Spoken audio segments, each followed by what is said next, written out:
हमने अब तक जो कटआउट किए हैं अब हम उन्हें देखेंगे कि वो कैसे कटे हुए हैं। अभी वो हमें क्यों नहीं दिखाई दे रहे, क्योंकि ये ओरिजिनल लेयर नीचे से पूरी की पूरी दिखाई दे रही है और उन्हीं के ऊपर ये आर्टिकल पड़े हुए हैं। तो हम अब सीखेंगे कि लेयर को कैसे ऑन और ऑफ करते हैं। तो हम ये ओरिजिनल लेयर को थोड़ी देर के लिए ऑफ करते हैं। ये आंख वाले बटन पर क्लिक करेंगे तो आप देखेंगे ये दिखाई देनी बंद हो गई है। जिस जिस भी आंख वाले बटन को हम बंद करेंगे वो दिखाई देनी बंद हो जाएगी। अब हम ये लेयर हमारी है, हम इस वक्त I2 पे हैं। आइए हम इस I2 को इधर लेके आते हैं। तो अब मूव टूल, ये मूव टूल है, इसे लेने के बाद हम किसी भी आइटम को मूव कर सकते हैं। तो ये देखिए ये I2 ये वाली है, इसको लेके हम यहाँ आ गए और इस लेयर पे जाने के लिए I1 पे जाना पड़ेगा, या हम इस पे ये पॉइंटर लाएं और माउस का थर्ड बटन दबाएं। ये I1 पे अपने आप चला जाएगा। ये देखिए ये सेलेक्ट हो गई और हम इसको लेके यहाँ आ गए। अब हम ये देख रहे हैं कि अगर हम इसे ऐसे लेके आते हैं तो ये इसके नीचे रह जाती है। ऐसे ही इस पे भी माउस का थर्ड बटन क्लिक करके ये इसको सेलेक्ट किया और ये देखिए ये भी नीचे आ रही है।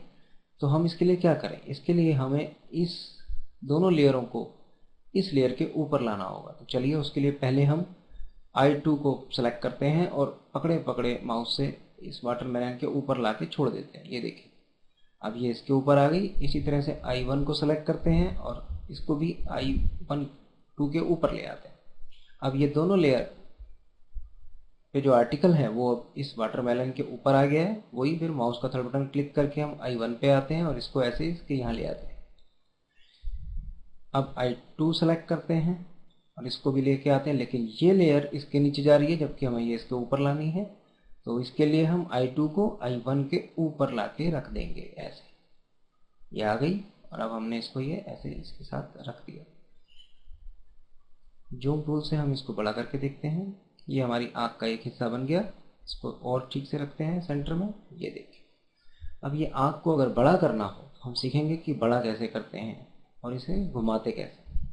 उसके लिए हम कंट्रोल T करेंगे या एडिट में ट्रांसफॉर्म, एडिट ट्रांसफॉर्म, और इसमें जो भी चाहे वो कर सकते हैं। डिस्टॉर्ट, स्केल, रोटेट, पर्सपेक्टिव, इन पे हम बाद में बात करेंगे, या फिर कंट्रोल T से हमें सारे कमांड एक साथ मिलेंगे। ये चीज़ सेलेक्ट हो गई। अगर हमें इसे घुमाना है तो हमें इस बटन के बाहर ऐसे थोड़ा सा रखना पड़ेगा। ये निशान आ गया, जब ये निशान आ जाए तो हम इसे ऐसे घुमा सकते हैं। लेकिन अगर हमें इसे बड़ा करना है तो कोई भी कॉर्नर वाला बटन पे जब ये पॉइंटर बन जाए इसे क्लिक कीजिए, माउस का बटन दबाए रखिए और अल्ट की के साथ से बड़ा कीजिए तो ये चारों तरफ से बराबर बराबर बड़ा होगा। ये देखिए, और अगर शिफ्ट की भी साथ में दबा लेंगे तो बिल्कुल 100% चारों तरफ से बराबर बड़ा होगा। ध्यान रखिएगा शिफ्ट की से ये बराबर बराबर बड़ा होता है और अल्ट की से सेंटर से बड़ा होता है। तो हमने ये जितना बड़ा करना है उतना बड़ा करके दोनों कीज अब छोड़ दी और ये फाइनल हो गया है। इसके लिए हम एंटर करेंगे तो ये हमारा कमांड इस पे अप्लाई हो जाएगा। ये देखिए हमने कीबोर्ड पे एंटर की दबाया, ये अप्लाई हो गया। हमने अभी सीखा कि मूव टूल जो है इसकी सहायता से हम ना सिर्फ चीज़ों को इधर उधर ले जा सकते हैं, बल्कि इस पॉइंटर को जिस भी आर्टिकल के ऊपर रखेंगे तो ये लिस्ट दे देगा उसके नीचे कौन कौन सी लेयर है उन सभी की, और जिस लेयर पे भी हमें जाना हो हमें सिर्फ बस उस पर क्लिक करना होगा। तो अब हम वाटरमेलन पे आ गए हैं और वाटरमेलन के चारों तरफ ये सफ़ेद रंग का हमारे पास पोर्शन है, हमें इसे साफ करना है। उसके लिए हम इस्तेमाल करेंगे मैजिक वॉन्ड टूल का। ये मैजिक वॉन्ड टूल है और ये कलर को सेलेक्ट करता है। यहाँ पे ये सिर्फ सफ़ेद कलर है तो हम इस पर क्लिक करेंगे। ये देखिए हमने इस पर क्लिक किया और इसने ये सफ़ेद रंग के सारे रंग को एक साथ पकड़ लिया। अब हम इसको डिलीट करेंगे तो कीबोर्ड में डिलीट की दबाइए और आप देखेंगे ये यहाँ से कट गया है। अब इस पोर्शन को अनसेलेक्ट करने के लिए हम या तो कहीं भी क्लिक कर दीजिए किसी और टूल से, या कंट्रोल D कीबोर्ड से दबाइए। कंट्रोल दबा के एक बार D दबा दीजिए, यह अनसेलेक्ट हो गया है। हमने इसका भी कटआउट कर लिया है। अब हम और चीज़ों का कटआउट बनाएंगे, उसके लिए हम इन टूलों का इस्तेमाल करेंगे। पर उससे पहले हम अपने इस फाइल को सेव कर लें। फाइल सेव, समय समय पर फाइल सेव जरूर करते रहें। अब यहाँ देखिए कि ये लिस्ट बढ़ती जा रही है और हमारी ये लेयर्स छुपती जा रही हैं। आइए इसको बड़ा करते हैं, हमें अभी इसकी ज़रूरत नहीं है, इसे हमने ऑफ कर दिया। यहाँ हमने जगह बना ली। तो अब हम और पिक्चर के पार्ट पे हमें कटआउट बनाना है, तो पहले हम पिक्चर को ऑन कर लेते हैं। तो हमने यहाँ ओपन किया, फाइल को ऑन कर लिया। अब हम इसमें से इस पार्ट को सेलेक्ट करेंगे। इसके नीचे भी सफ़ेद है, तो पहले हम इसको कॉपी करके अलग ले जाएंगे रेक्टेंगल टूल की सहायता से, और फिर इसको मैजिक वांड से इसका सफ़ेद रंग हटा देंगे। तो इस वक्त हम लेयर पे हैं वाटरमेलन, हमें ओरिजिनल पे जाना है। Edit, copy, edit, paste. इस लेयर का नाम हम देंगे लीफ।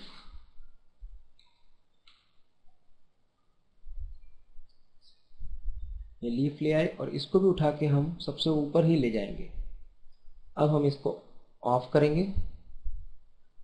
लीफ पे हम हैं ही, मैजिक वांड टूल लेंगे और यहाँ सफ़ेद पे से क्लिक करेंगे।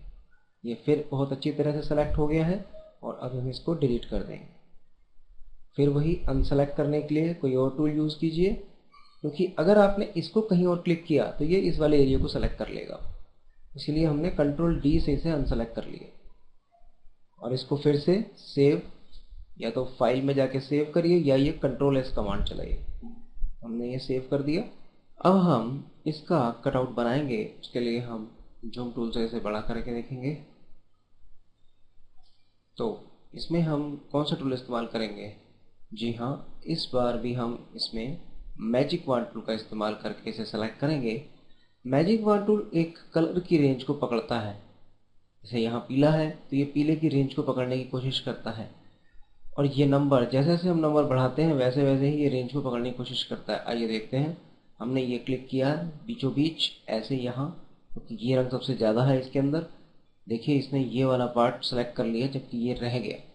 तो हम इसे अनसेलेक्ट करते हैं, उसके लिए हम इसके बीच में ही फिर से क्लिक करते हैं। ये अनसेलेक्ट हो गया।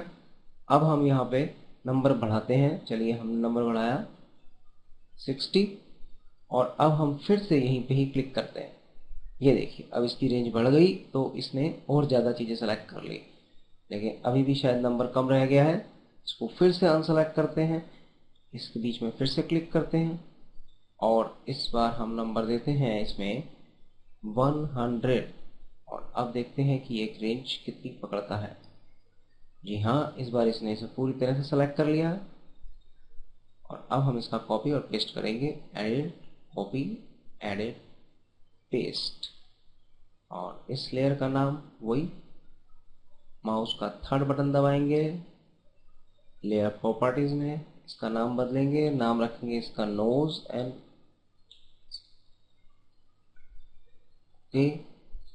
और इस लेयर को भी हम इन सबसे ऊपर लेके जाएंगे। तो उसके लिए माउस का बटन क्लिक किया, बटन दबाए रखा और सबसे ऊपर की तरफ इसको लाके छोड़ दिया।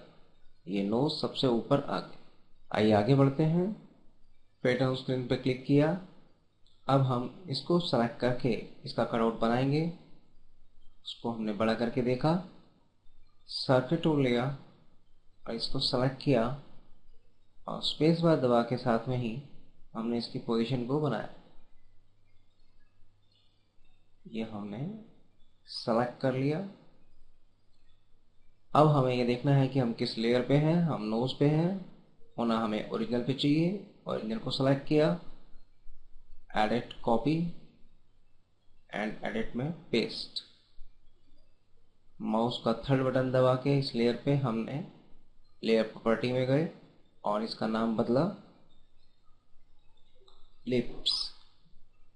ओके, और इस लेयर को भी हमने माउस का बटन दबाते हुए ऊपर सबसे ले गए। यहाँ ये सबसे ऊपर आ गया है। अब हम इस पार्ट का सिलेक्शन करेंगे। इसको हमने बड़ा किया, ओरिजिनल सेलेक्ट की, इसको हम इस टूल से सेलेक्ट करेंगे जिसे लेसो कहते हैं। इस पर क्लिक किया, ये टूल हमने ले लिया। इसकी सहायता से हम फ्री हैंड सिलेक्शन कर सकते हैं, यानी कि आप क्लिक कीजिए, माउस को बटन मत छोड़िए और लगातार माउस को चलाते रहिए। हो सकता है आपको इससे परेशानी हो और आपका सिलेक्शन ठीक नहीं बैठ रहा हो, लेकिन जहां पर भी आप माउस का बटन छोड़ देंगे ये सिलेक्शन पूरा कर लेगा। तो हो सकता है आपको इस तरह से परेशानी हो रही हो, तो उसके लिए हम क्या करेंगे कि कीबोर्ड में अल्ट की, जो कि स्पेस बार के साथ में ही होती है, उसको सेलेक्ट करेंगे, यानी कि अपने अंगूठे से या किसी उंगली से दबाए रखिए, और अब आप इसकी सहायता से छोटे छोटे स्टिच लगाते चले जाइए।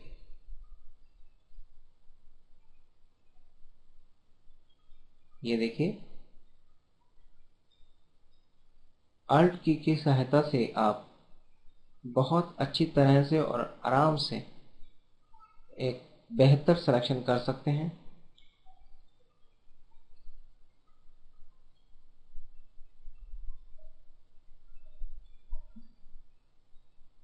स्टिच बहुत सफाई से लगाइए,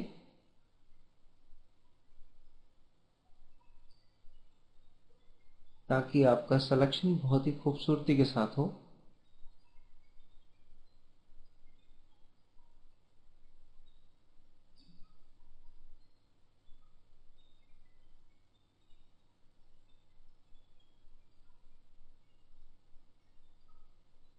और जब आपका सिलेक्शन पूरा हो जाए तो आप माउस का बटन छोड़ दीजिए और उसके बाद अल्ट की को छोड़िए।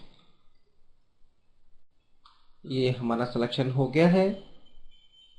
एडिट, कॉपी एंड पेस्ट, नई लेयर, इसका नाम रखेंगे हम बो, और इसको भी हम सबसे ऊपर की तरफ रख देंगे।